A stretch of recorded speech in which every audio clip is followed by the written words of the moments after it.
Assalamualaikum dan salam sejahtera. Saya Nizamiah Asikin Muhammad Zubni dalam Dunia 11 Pagi.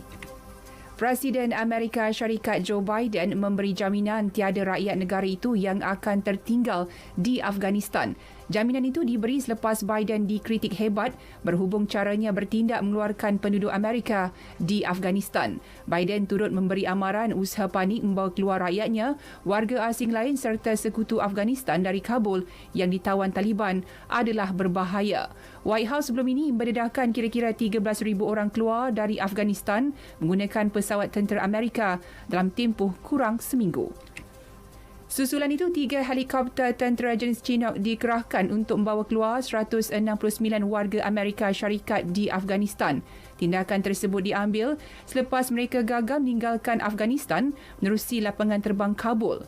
Menurut jurucakap Pentagon, John Kirby, ketiga-tiga helikopter itu melepas ke Hotel Baron yang terletak berhampiran lapangan terbang berkenaan untuk menjemput sekumpulan warga Amerika. Dalam perkembangan lain, sebahagian besar pantai timur Amerika Syarikat termasuk bandar New York diletakkan dalam keadaan berjaga-jaga. Ia berikutan ribut tropika Henry dijangka pada wilayah timur laut negara itu, New England esok. Menurut Pusat Taufan Kebangsaan, Henry yang bawa angin kencang dan hujan lebat berisiko menyebabkan banjir kilat dan tanah runtuh. Para pegawai di New England meliputi Connecticut, Maine, Massachusetts, New Hampshire, Rhode Island dan Vermont mengeluarkan amaran kepada penduduk agar bersiap sedia dan mengikuti perkembangan cuaca terkini. Pilihan raya Presiden Haiti akan dilaksanakan secepat mungkin meskipun negara itu bergelut dengan gempa bumi kuat minggu lalu. Perdana Menteri Haiti Ariel Henry berikrar akan mengembalikan demokrasi di negara itu secepat mungkin dengan mengadakan pilihan raya bebas dan telus. Beliau mengakui masyarakat antarabangsa memandang serius ketidakstabilan politik di negara Caribbean berkenaan. Ini susulan kes pembunuhan Presiden Jovenel Moïse Julai lalu. Terdahulu, pihak berkuasa pilihan raya sementara memaklumkan pemilihan presiden yang pada awalnya dijadualkan bulan depan akan berlangsung pada 7 November ini. Di selatan Pakistan, 2 kanak-kanak terbunuh dan seorang warga Cina cedera dalam serangan bom. Pegawai keselamatan memberitahu ia merupakan serangan terbaru yang menyasarkan warga Cina di negara berkenaan. Kejadian berlaku di lebuh raya yang sedang dalam pembinaan di Bandar Pelabuhan Gawar, pusat projek infrastruktur China.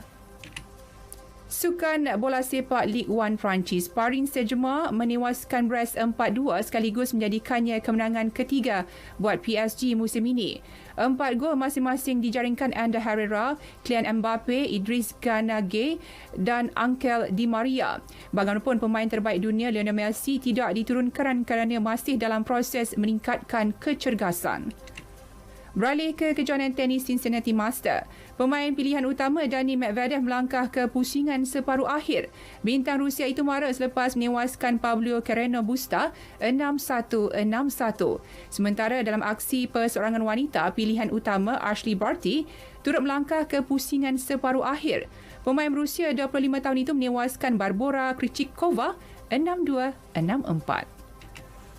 Dalam pada itu, Rafael Nadal tidak akan menyertai kejohanan tenis terbuka Amerika Syarikat selepas bergelut dengan kecederaan kaki kiri. Menerusi ucapan di laman Twitter, pemain Sepanyol itu memberitahu kecederaan itu membuatnya terpaksa menamatkan aksi musim ini, malah dia memerlukan masa untuk kembali pulih. Ini bagi membolehkannya beraksi dalam tempoh beberapa tahun selepas ini. Akhir sekali MotoGP. Maverick Vinales akan meninggalkan pasukan Yamaha serta-merta susulan perselisihan faham antara kedua-dua pihak.